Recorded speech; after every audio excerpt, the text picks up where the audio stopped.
Hello guys, പുതിയൊരു വീഡിയോയിലേക്ക് ഏവർക്കും സ്വാഗതം.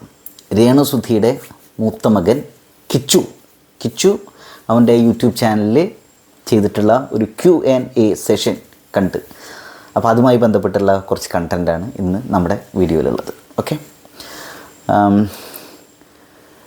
കിച്ചു 20 വയസ്സുള്ള ഒരു പയ്യനാണ് അല്ലേ. ഞാനിപ്പോൾ നിങ്ങൾക്ക് അറിയാത്ത കാര്യങ്ങളൊന്നും അല്ല കേട്ടോ പറയണത്, ഞാനിത് പറഞ്ഞു വന്നപ്പോൾ ഒരു ഇൻട്രോ ആയിട്ട് പറഞ്ഞു മാത്രം. അപ്പോൾ കിച്ചുവിനോട് ആൾക്കാർ ചോദിക്കണ കുറച്ച് ചോദ്യങ്ങൾ, അവൻ്റെ വിശേഷങ്ങളൊക്കെയാണ് അതിൽ പറയുന്നത്. അവൻ്റെ ഒരു കട്ട ചങ്കുണ്ട് കേട്ടോ, കട്ടക്കൂട്ടുകാരൻ കട്ടത് എന്നല്ല കേട്ടോ ഉദ്ദേശിക്കണം, ചങ്കും കരലെന്ന് പറയില്ല, അങ്ങനെ കൂട്ടുകാരുണ്ട്. അപ്പോൾ കൂട്ടുകാരനും ഓനും കൂടിയാണ് ഇങ്ങനെ സംസാരിക്കുന്നത്. അപ്പോൾ അവർക്ക് മൈക്കൊന്നുമില്ല. ഇത് ഞാൻ പറയണമായിരുന്നു, അവർക്ക് മൈക്കൊന്നുമില്ല കേട്ടോ. അപ്പോൾ പറയുന്നത് നമുക്ക് മുഴുവനായിട്ട് ക്ലിയർ ആവണില്ല പലതും. അപ്പോൾ ഇതിൽ സന്തോഷം എന്താണെന്ന് വെച്ചിട്ടുണ്ടെങ്കിൽ, മൂപ്പൻസ് വ്ളോഗ്സ് ഇല്ലേ, ശരത്ത് ബ്രോ. അപ്പോൾ ശരത്ത് ബ്രോ മൂപ്പര് ഓന് മൈക്ക് വാങ്ങിക്കൊടുക്കാമെന്ന് പറഞ്ഞിട്ടുണ്ട്. എനിക്കത് ആ വീഡിയോ കണ്ടപ്പോഴേ, മൂപ്പൻസ് വ്ളോഗ്സിൻ്റെ ആ വീഡിയോ കണ്ടപ്പോൾ എനിക്ക് ഒരുപാട് സന്തോഷമായിട്ടാണ്. അതായത് എല്ലാവരും ഭൂരിഭാഗം ആളുകളും ക്രൂശിക്കാനും കുറ്റം പറയാനും എങ്ങനെ ചെളി വാരി എറിയാനും ഒക്കെയാണ് പൊതുവെ ആളുകൾ ശ്രമിച്ചുകൊണ്ടിരിക്കുന്നത്. രേണുസുധീന് അങ്ങനെ പൊതുവെ രേണുസുധിയാണ് അവിടുത്തെ കാര്യങ്ങളൊക്കെ നോക്കുന്നത്. ബ്രെഡ് വിന്നർ, കുടുംബത്തിന് അതായത് സോഴ്സ് ഓഫ് ഇൻകം എന്ന് പറയുന്നത്, വരുമാന മാർഗ്ഗം എന്ന് പറയുന്നത് രേണുസുധിയാണ് അല്ലേ. അപ്പോൾ അവന് ഒരു യൂട്യൂബ് ചാനലുണ്ട് കിച്ചുവിന്. അപ്പോൾ കിച്ചുവിൻ്റെ അവസ്ഥ എന്താണെന്ന് വെച്ചിട്ടുണ്ടെങ്കിൽ, കിച്ചു ആനിമേഷൻ എന്താ പഠിച്ചുകൊണ്ടിരിക്കുകയാണ്. അപ്പോൾ കിച്ചു അവന് യൂട്യൂബിൽ ഇങ്ങനെ സംസാരിക്കുമ്പോഴൊക്കെ എന്തോ ഒരു കോൺഫിഡൻസ് കുറവൊക്കെ ഉണ്ട്. ഒരു പാവം പയ്യനായിട്ടാണ് എനിക്ക് തോന്നിയിട്ടുള്ളത് കേട്ടോ. അവൻ്റെ ആ വീഡിയോ കണ്ടപ്പോൾ അവൻ ചങ്കായിട്ടുള്ള കൂട്ടുകാർ അവൻ്റെ കൂടെ ഉണ്ട്. അപ്പോൾ അവനോട് ഞാൻ ചോദിക്കുന്നുണ്ട്, പറയുന്നുണ്ട്, മോനെ നന്നായിട്ട് പഠിക്കണം, ജോലിയൊക്കെ വാങ്ങിയിട്ട് അമ്മേനെ നന്നായിട്ട് നോക്കണം, കൊല്ലം സുധി ഇതുപോലെ നല്ല രീതിയിൽ നോക്കണം എന്നൊക്കെ പറയുന്നുണ്ട്. അപ്പോൾ കിച്ചുവിനോട് എന്ത് ചൂടെൻ്റെ ഫ്യൂച്ചർ പ്ലാൻ എന്നുള്ള രീതിയിൽ കിച്ചുവിനോട് ചോദിക്കുന്നുണ്ട്, എന്താണ് ഭാവി പരിപാടി, എന്താണ് പ്ലാൻ. അപ്പോൾ പറയുന്നത് നന്നായിട്ട് പഠിക്കണം, ഒരു വീട് വെക്കണം എന്ന്. വളരെ ഇമ്പോർട്ടൻ്റ് ആയിട്ടുള്ള സംഗതിയാണ് കേട്ടോ. അതിൽ വളരെ ഇമ്പോർട്ടൻ്റ് ആയ സംഗതിയാണ്. അതായത് 20 വയസ്സുള്ള ഒരു പയ്യൻ, അവർക്കിപ്പോൾ താമസിക്കാൻ ഒരു വീടുണ്ട്, അത് വേറൊരാൾ കൊടുത്ത വീടാണ് അല്ലേ. അപ്പോൾ ഇവൻ പറയുന്നത് സ്വന്തമായിട്ട് ഒരു വീട് വെക്കണം എന്ന് പറയുമ്പോൾ നിങ്ങളെ കാര്യം ആലോചിച്ച് വെക്കാം. എന്തൊക്കെ പറഞ്ഞാലും ആളുകൾ എത്രത്തോളം നമ്മളെ സഹായിച്ചു എന്ന് പറഞ്ഞാലും ആളുകളുടെ ഉള്ളിലുണ്ടാവും, അവർ മറ്റുള്ളവരെ കാശ് കൊണ്ടാണ് ജീവിക്കണം, അല്ലെങ്കിൽ മറ്റുള്ളവരെ വീട്ടിലാണ് ജീവിക്കണം. അങ്ങനെ എല്ലാവരും ചിന്തിക്കുമെന്നല്ല പറയണത്. ഒരു പക്ഷേ ആളുകൾ സംസാരിക്കുമ്പോൾ ഇപ്പോൾ ഇവർ എത്ര ഉയർത്തിയെത്തിയില്ലെങ്കിൽ എത്ര കാര്യങ്ങൾ ഇതിൽ പറയുന്നത് മറ്റുള്ളവർ ഔദാര്യത്തിലാണെന്ന്. അപ്പോൾ കിച്ചുവിനൊരു പക്ഷേ ഇത് മനസ്സിലായിട്ടുണ്ടായിരിക്കും. അപ്പോൾ അതുകൊണ്ട് കിച്ചുവിന് സ്വന്തമായിട്ടൊരു വീട് വെക്കണം എന്ന് പറഞ്ഞിട്ടുണ്ടായിരുന്നു യൂട്യൂബ് ചാനലിൽ. അത് ഭയങ്കര മോട്ടിവേറ്റിംഗ് ആയിട്ടുള്ള, ഭയങ്കര ഇൻസ്പയറിംഗ് ആയ, ഒരുപാട് ബഹുമാനം തോന്നുന്ന ഒരു സംഗതിയായിട്ട് തോന്നിയിട്ടോ. ആ പയ്യൻ ഈ പ്രായത്തിൽ അങ്ങനെ പറയുന്നുണ്ടല്ലോ. പിന്നെ അതേപോലെ തന്നെ അതായത് പല ആളുകളും ചോദ്യം ചോദിക്കുക എന്നതിനപ്പുറത്തേക്ക് അവനോട്, മോനെ എല്ലാ അനുഗ്രഹങ്ങളും ഉണ്ടാവട്ടെ, നല്ല കുട്ടിയായിട്ട് നന്നായിട്ട് പഠിക്കുകയൊക്കെ വേണം, അമ്മേനെ നോക്കണം, വീട്ടുകാരെ നോക്കണം, അനിയനെ നോക്കണം, അങ്ങനെയുള്ള കാര്യങ്ങളൊക്കെയാണ് അതിൽ കൂടുതലായിട്ട് സംസാരിക്കുന്നത്. അപ്പോൾ കിച്ചുവിൻ്റെ യൂട്യൂബ് ചാനലിൻ്റെ ലിങ്ക് ഇവിടെ താഴെ കമൻറ്റിൽ പിൻ ചെയ്യുന്നുണ്ട്. അപ്പോൾ സബ്സ്ക്രൈബ് ചെയ്തിട്ടില്ലാത്ത ആളുകൾ ഒന്ന് സബ്സ്ക്രൈബ് ചെയ്യാം കേട്ടോ. സബ്സ്ക്രൈബ് ചെയ്യാം കേട്ടോ.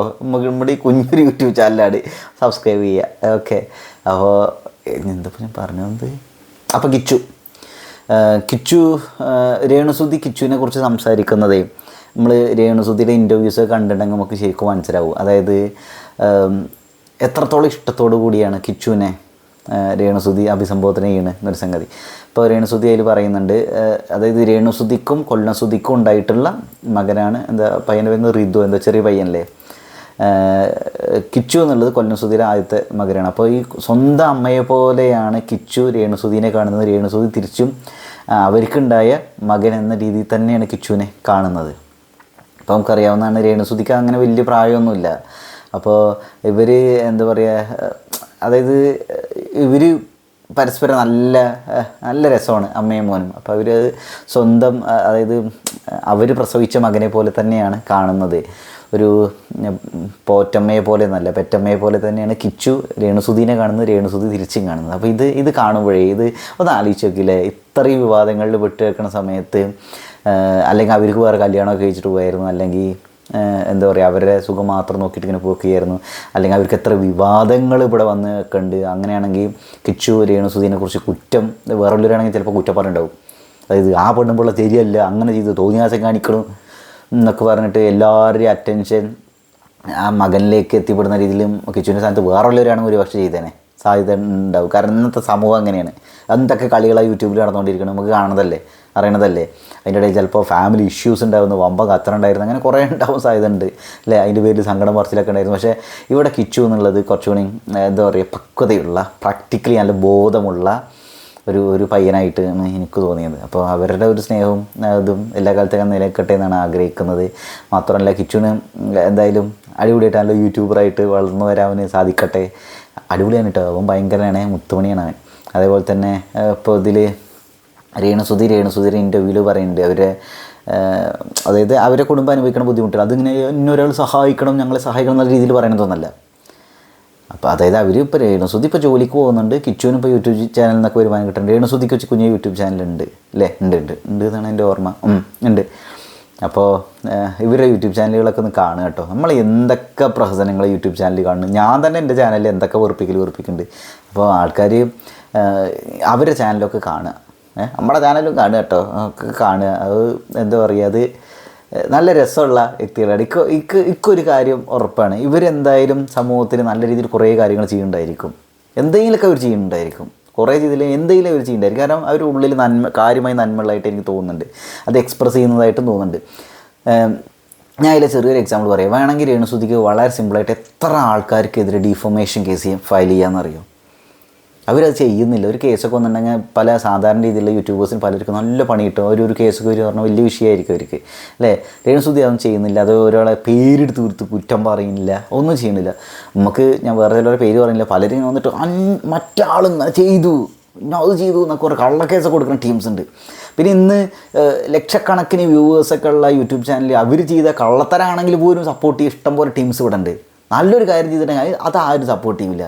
കള്ളന്മാരെ കള്ളത്തികളുടെ ലോകത്താണ് നമ്മൾ ജീവിക്കണമെന്ന് പൊതുവെ അങ്ങനെയാണ് തോന്നുന്നത്. അപ്പോൾ ഇതിന് കള്ളത്തരം കാണിച്ചവർ കൊള്ളയടിച്ചവർക്കും ഒക്കെ സപ്പോർട്ടേഴ്സ് ഉണ്ട്. ഇവിടെ മാനമര്യാദയ്ക്ക് ഈ മാനമര്യാദ എന്നൊക്കെ പറയുമ്പോൾ വിഷയമുണ്ട് കേട്ടോ. ഒരാൾക്കൊരു ഉപദ്രവം ഇല്ലാണ്ട് ജീവിക്കുന്ന ആളുകളെ കല്ലെടുത്തെറിയുകയും ചെയ്യും. നല്ല രസം, ഇപ്പം എങ്ങനെ ഇരിക്കണം എന്ന് പറയുന്ന പോലെ അല്ലേ. അപ്പോൾ എന്തായാലും കിച്ചുവിൻ്റെയൊക്കെ രേണുസുധിയുടെയൊക്കെ യൂട്യൂബ് ചാനലുകളൊക്കെ ഒന്ന് കാണുക, സബ്സ്ക്രൈബ് ചെയ്യുക, കാണുക, അവരെ സപ്പോർട്ട് ചെയ്യുക, കാര്യങ്ങളൊക്കെ ചെയ്യുക. അവർക്ക് എന്തൊക്കെ കുറേ പറയാനുണ്ടാവില്ല. ഈ ആളുകൾ ഇവരെക്കുറിച്ച് ഇങ്ങനെ പറയണത് കേട്ടിട്ട് നമ്മളങ്ങനെ വെള്ളത്തോണ്ട് വിഴുങ്ങ ചെയ്യണത്. പല യൂട്യൂബേഴ്സും റിയാക്ഷൻ ചാനലുകൾ, ഞാൻ പേര് പറയുന്നില്ല കേട്ടോ, അവർ തമ്പനയിൽ വ്യൂസ് കിട്ടാൻ വേണ്ടി തമ്പനയിലൊക്കെ ഇടുന്നത് വളരെ ക്രൂരമാണ്. ഇപ്പോൾ പലരും ഒന്ന് ട്വിസ്റ്റ് ചെയ്തിട്ടൊക്കെയാണ് തമ്പനയിലും ക്യാപ്ഷൻ കൊടുക്കേണ്ടാവും. പക്ഷേ ഇത് വളരെ ക്രൂരമായിട്ട് പലരും ചെയ്യുന്നുണ്ട്. അതായത് രേണുസുധി കൊല്ലസുധീനെ കൊന്നതാര് അങ്ങനെയുള്ള രീതിയിലൊക്കെയാണ് പലരും ഇട്ടിരുന്നത്. അപ്പോൾ ഇത് ഇങ്ങനെയുള്ള നൈൻ്റെ മക്കൾ റിയാക്ഷൻ ചാനലുകളായിട്ട് ഇറങ്ങിയിട്ടുണ്ട്. അവർക്ക് ഇഷ്ടംപോലെ കാശ് ഇതിന്ന് കിട്ടുന്നുണ്ട്. പക്ഷേ എന്നിട്ടും അതൊന്നും പോരാന്ന് പറഞ്ഞിട്ട് വീണ്ടും ലക്ഷങ്ങൾ ഉണ്ടാക്കാൻ വേണ്ടിയിട്ടുള്ള പരിപാടി വന്നത് ഇങ്ങനെ എന്തത്. അപ്പോൾ ഇത് അവരുടെ ചെകഞ്ഞും എത്രത്തോളം മാന്തി എടുക്കാൻ പറ്റും എത്രത്തോളം മാന്തി എടുക്കേണ്ട പരിപാടിയാണ്. അപ്പം എൻ്റെ പോയിൻ്റ് ഇതാണ്, എന്താണ് ഞാൻ പറയുന്നത്, ഇവരെക്കുറിച്ച് മറ്റുള്ളവർ പറയുന്നത് വെള്ളത്തൊടാണ്ട് വിഴുകുന്നതിന് മുമ്പ് നമുക്ക് ചെയ്യാവുന്ന കാര്യം എന്ന് വെച്ചാൽ ഇവർക്ക് എന്താ പറയുള്ളത്, ഇവരുടെ ലൈഫിനെ കുറിച്ച് ഇവർക്ക് എന്താ പറയുള്ളൂ, ഒരു വിഷയത്തെക്കുറിച്ച് ഇവർക്ക് എന്താ പറയുള്ളൂ. ഇവരുടെ ചാനലിൽ നോക്കിയിട്ടുണ്ടെങ്കിൽ അല്ലെങ്കിൽ ഇവരോട് Q&A സെഷനിൽ നമുക്കങ്ങനെ ചോദ്യങ്ങൾ ചോദിച്ചാൽ അതിന് മറുപടിയൊക്കെ ഇവർ തരുന്നുണ്ടായിരിക്കും. അപ്പോൾ ഇവർ നമ്മുടെ ഇടയിൽ തന്നെ അല്ലേ ഉള്ളത്. അപ്പോൾ അത് ഇവർ നമ്മുടെ ഇടയിലുണ്ട്, നമ്മളെപ്പോലെ സാധാരണക്കാരായ മനുഷ്യർ തന്നെയാണ് അല്ലേ. രേണുസുധിയുടെയൊക്കെ ഇൻ്റർവ്യൂവിൽ നിന്ന് എനിക്കത് മനസ്സിലായത്, കിച്ചുവിൻ്റെ സംസാരത്തിൽ നിന്നൊക്കെ അത് മനസ്സിലായത്. രേണുസുധിയുടെ ലൈഫ് സ്റ്റൈൽ എങ്ങനെ കാര്യങ്ങളെന്നൊക്കെ അവർ ഇൻ്റർവ്യൂവിൽ പറയുന്നുണ്ട്. ഇപ്പോൾ News 18 പുതുതായിട്ടുള്ള ഇൻ്റർവ്യൂവിൽ രേണുസുധി പറയുന്നുണ്ട് അവർ ഇടുന്ന പല ഡ്രസ്സും സുഹൃത്തുക്കളുടെ ഒക്കെയാണെന്ന്.